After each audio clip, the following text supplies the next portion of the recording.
নেত্রকোনা শহরের উত্তর কাটলি এলাকায় একটি ফ্ল্যাট বাসায় ঢুকে মনোয়ারা বেগম চায়না নামে এক গৃহবধূকে ছুরিকাঘাতে হত্যা করেছে প্রতিবেশী রিকশা চালক।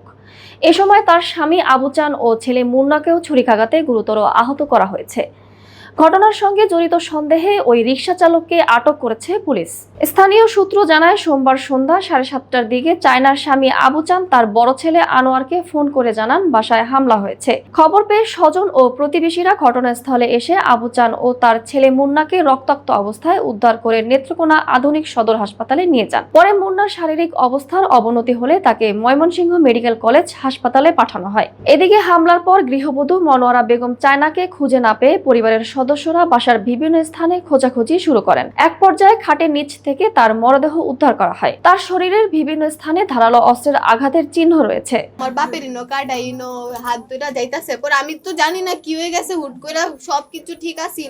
পরে আমার বাপ কইতাছে তোর বাইরে কুবাইছে, ফালায় কুবাইছে। আমার বাপ দেখছে না যে খাটের তোলো লাশটা, আগে আমার মারই কিচ্ছু করছে।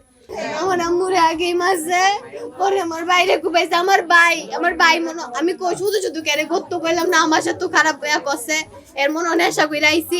যে মারা গেছে তার স্বামী, উনি যখন আইসে ওরে ধরছে, কালারের মাঝে ধরছে, কালারের মাঝে ধরে পরে কইছে কে কে কেডা কই আসো চিল্লাইছিল, একান্ত ডাকতেছে।